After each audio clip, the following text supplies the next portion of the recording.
आज जिसको हम पाकिस्तान कहते हैं उसके लोग कह रहे हैं कि वो गलती हो गई। मोहन भागवत उन्होंने एक तकरीब में कल गुज़श्ता रोज़ तकरीब हुई, वहाँ पे कहा कि जी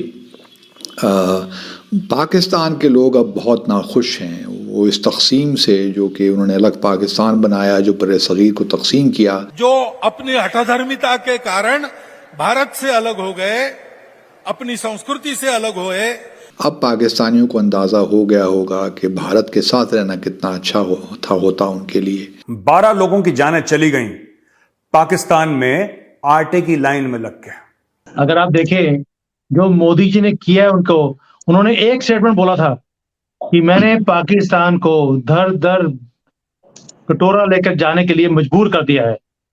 वही चीज आज दिख रही है उनकी हर चीज में। उनका कहना यही है कि एक भारत अखंड जो है वही असल हमारे लिए हकीकत है और वही सच्चाई है। और यही इमरान खान है जो बोलता था, एक बार स्टेटमेंट दिया था उसने कि big office small person. Modi ji के लिए बोला था उसने, small person in a big office.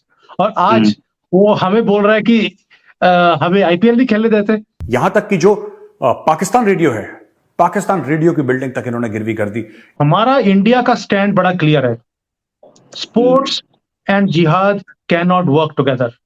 हम नहीं चाहते कि आपके प्लेयर्स आके हमारे यहाँ पे बैट्समैन खेल रहे हैं और आपके वहां से बॉल आएगी कि बॉम्ब आएगा ये भी पता नहीं है। और ये दुनिया को इसका नोटिस लेना चाहिए, क्योंकि भारत के मुसलमान बेचारे तो अब ये सोच रहे होंगे कि काश हम पाकिस्तान ही चले जाते उस वक्त। कि हमारे हिंदुस्तान का जो है एक एक मुसलमान, एक एक नागरिक खुशहाल है और खुशहाल रहेगा, और हम हिंदुस्तान में बहुत खुश हैं। जब वो मेरे देश का जिक्र करते थे ना, अगर मैं यूं बैठा होता था ना, मैं कसम खाता हूं अपने परवरदिगार की, छाती मेरी यूं हो जाती थी, मैं इंडिया वाला हूं, मैं हिंदुस्तानी हूं।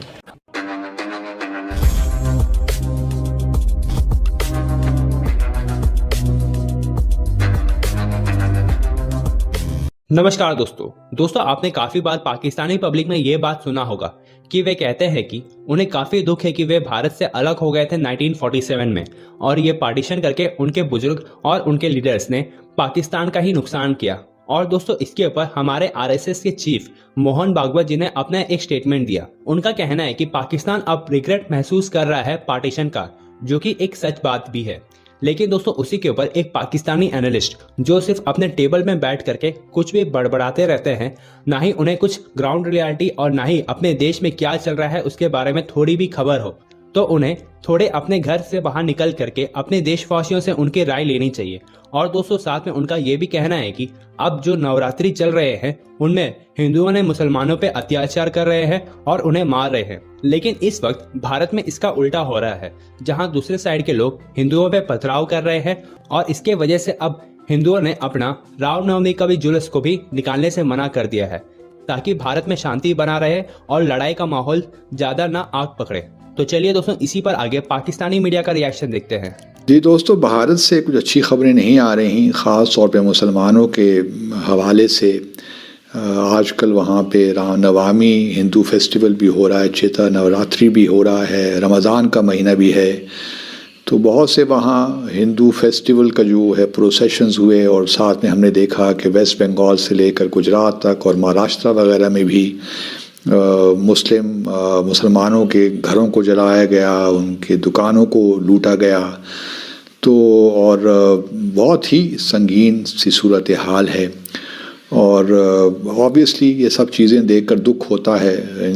पहले तो इंसानी जान की बड़ी हमारे दीन में उसकी बड़ी अहमियत है, लेकिन उसके बाद फिर जब हम भारत में ये सब चीज़ें देखते हैं कि किस तरह मोदी सरकार के आने के बाद, कि उससे पहले भी हालात यही थे लेकिन अब कुछ ज़्यादा ही हो गए हैं, जिस तरह मुसलमानों को दबाया जा रहा है, ऑब्वियसली उसको देखकर बड़ा ही अफसोस और दुख होता है।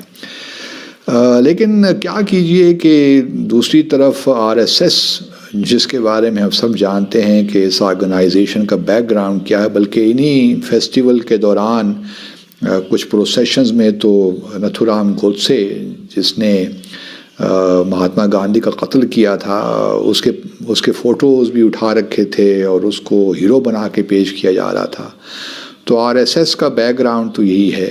तो उनके जो चीफ हैं मोहन भागवत, उन्होंने एक तकरीब में कल गुज़श्ता रोज़ तकरीब हुई, वहाँ पे कहा कि जी पाकिस्तान के लोग अब बहुत नाखुश हैं वो इस तक़सीम से, जो कि उन्होंने अलग पाकिस्तान बनाया, जो बर सग़ीर को तक़सीम किया। अब पाकिस्तानियों को अंदाज़ा हो गया होगा कि भारत के साथ रहना कितना अच्छा होता उनके लिए। न जाने वो किसको, भगवत साहब काफ़ी अरसे से आरएसएस के चीफ़ हैं और उनकी जानिब से पहले भी इसी किस्म के बयानात तो आते रहे हैं, लेकिन उनका कहना यही है कि एक भारत अखंड जो है वही असल हमारे लिए हकीकत है और वही सच्चाई है। बाकी तो जो है जो तक़सीम हुई है, चाहे वो उन्होंने अफ़गानिस्तान का भी ज़िक्र किया, नेपाल का भी किया, भूटान का भी किया, द मालदीव्स का भी किया, बांग्लादेश का भी किया, म्यांमार का भी किया, कि ये सारे अखंड भारत का हिस्सा हैं। तो उनकी तो ख्वाहिश यही है कि ये सब एक साथ हो जाएं, लेकिन ऐसा होना तो नहीं है। लेकिन बहरहाल वो इस किस्म की बातें करते रहते हैं। अब उनको कौन ये बताए कि पाकिस्तान में तो हम अल्हम्दुलिल्लाह बहुत खुश हैं। हर मुल्क में प्रॉब्लम्स आते हैं, हमारे भी प्रॉब्लम्स हैं, लेकिन इसका हरगिज़ मतलब ये नहीं है कि हम भारत के साथ दोबारा मिलना चाहते हैं। लेकिन हमारे यहाँ भी कुछ लोग हैं जो अब इस किस्म के सवालात उठाते रहते हैं कि तक़सीम की क्या ज़रूरत थी, एक साथ ही रहते तो बहुत ही अच्छा होता। इमरान खान ने आज बोला कि इंडिया की बीसीसीआई बन रही है एक सुपर पावर, और वो क्रिकेटिंग सुपर पावर बनने के साथ साथ पाकिस्तान को आईपीएल में नहीं खेलने दे रही है। इमरान खान का ये दर्द तब झलका जब वो सत्ता से बाहर है। 3 साल वो सत्ता में थे, उन्होंने ऐसा कोई कदम नहीं उठाया कि पाकिस्तान आईपीएल खेल पाए। कुछ दोस्ती बनाते, कुछ अच्छे रिश्ते बनाते, उस समय तो मोदी को नाजी कहने से फुर्सत नहीं थी। आज ये दुख दिखा।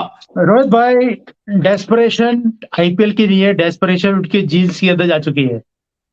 अगर आप देखें जो मोदी जी ने किया है उन्होंने एक स्टेटमेंट बोला था कि मैंने पाकिस्तान को दर दर कटोरा लेकर जाने के लिए मजबूर कर दिया है। वही चीज आज दिख रही है उनकी हर चीज में। उनको इंडिया सुपर पावर बन रहा है उसका तो तकलीफ है ही है, बिकॉज इनका तो जो पूरा वजूद है वो इसी में था कि हम दादागिरी इंडिया की इस रीजन में एक्सेप्ट नहीं करेंगे और ना ही होने देंगे। उसके लिए इन्होंने दहशतगर्द भेजे, जो कुछ भी किया इन्होंने वो हमारे पास है। हम 70 साल से इस पेन में रहे हैं, हमारे पेरेंट्स और हम भी इस दौर में से गुजरे हैं जहां पर पाकिस्तान ने अपनी हर मन मर्जी करी।